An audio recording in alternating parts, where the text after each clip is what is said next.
Irish-born French composer Augusta Holmès dazzled French society with her bold personality and grandiose musical compositions, which broke all conventions held for female musicians.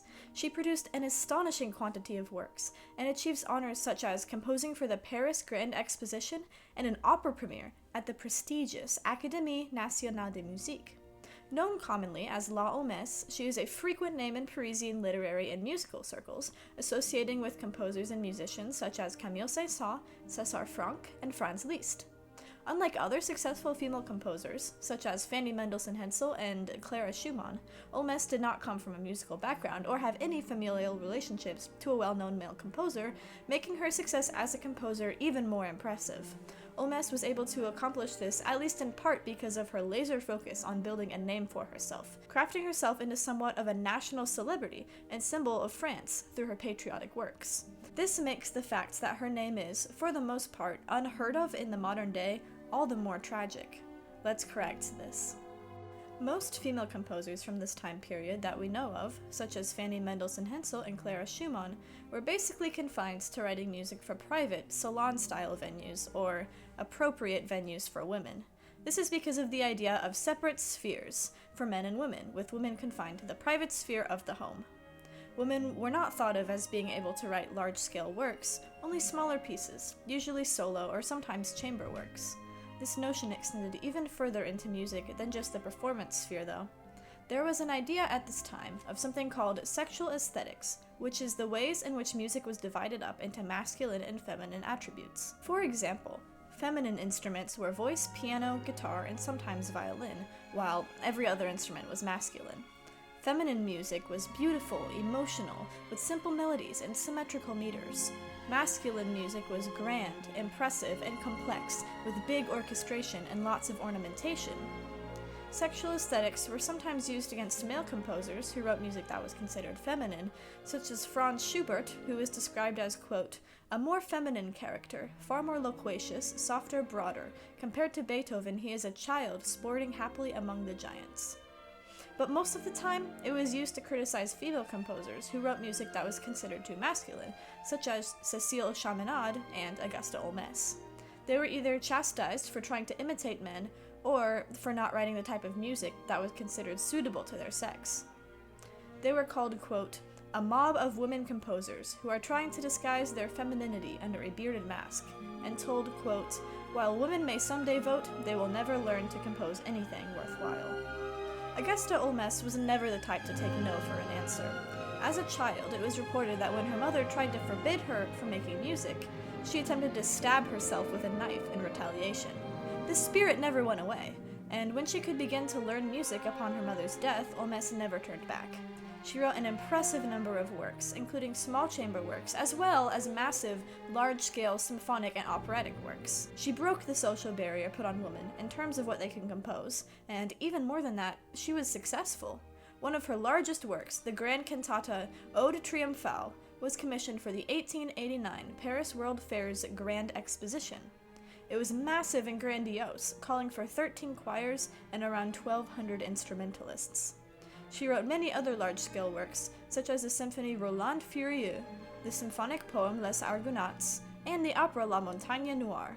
She faced a great deal of criticism for being a woman composer of these kinds of works. She was told, quote, stick with the doves and roses, meaning stick to traditionally feminine qualities, and criticized for her, quote, excessive virility, a frequent fault with women composers. Some critics loved her work, but grappled with the idea that a woman was capable of writing such music, calling her, quote, one of the musicians, as opposed to the feminine musicienne, because of the very vigorous, sometimes very powerful talent of Mademoiselle Holmès gives short shift to the qualities that women usually bring to the activity of musical composition. Despite this criticism, Holmès was adored by the public and a ubiquitous name in Parisian literary and musical circles. After the premiere of Ode Triomphale, she was lifted up in a cart by the crowd and carried through the streets of Paris. Because of her patriotic music aligning with the rising sense of national pride in France due to the Franco-Prussian War in the 1870s, Holmès was considered by the public a kind of national muse, a symbolic representation of France and its ideals.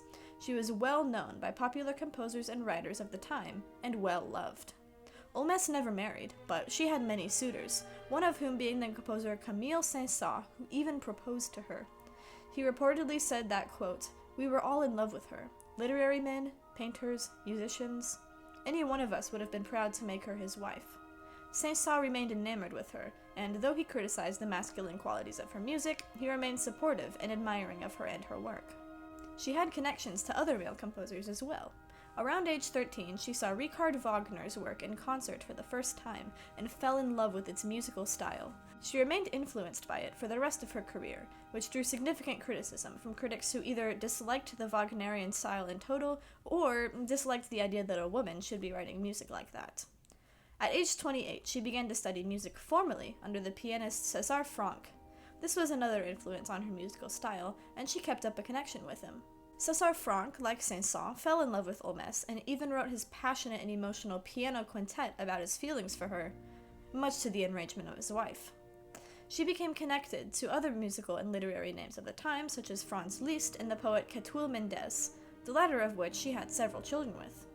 She was admired for her beauty and intelligence, with attendees of gatherings describing her as, quote, "the great musician rocking in a hammock who vaguely contemplates the night," and writing of her singing, "Augusta's voice streamed up through the stillness. Compelled by the beauty of her singing, we drew nearer, and as the composer sang her songs, attitudes grew more abandoned, hands fell pensively." She was a muse to the nation of France for her patriotic music, but also a muse to poets. Camille Saint-Saens wrote a very long poem about her, which part of it reads, "To Augusta Holmès, Ireland has given you to us. Your glory is such that a double ray shines upon your forehead, Astarte, as beautiful as you, knew only how to be beautiful. Sappho, your equal, could not rival your beauty. You sing as a superb forest would vibrate when the fury of great unleashed winds move it, like the cicada in the grass in the heat of noon, like the jumbled floods on a reef. Your talent unites force and agility, and never does a fault cause you to blush. While you can chirp like the bird in the fields in its delight, you know how to roar like a tiger. The Republic, art, and love mixed together, their voices guided by your powerful hand, this hand which never hesitates or trembles, whether the lyre is made of gold or ore." Émile Deschamps wrote the poem of her. "Ah, who takes her place now at the banquet of the chosen ones? Unchallenged rival to Apollo, artist and muse, glorious and shining star of Mount Parnassus, uniting beauty with the wisdom of a sage, serene and simple with a heart of gold, thy gifts have earned for thee a happy destiny. Augusta, for 'tis none other, we salute thee now." In a society where women were confined in the world of music to parlor songs and lullabies, Augusta Holmès broke the status quo and went beyond, not only writing but succeeding in performance of large-scale, grand, major works. Despite her popularity in her day and her admiration by well-known composers to us, Holmès has faded into an undeserved and relative obscurity. Obscurity which we are ending now. Thank you for watching my video on the great and fascinating composer Augusta Holmès.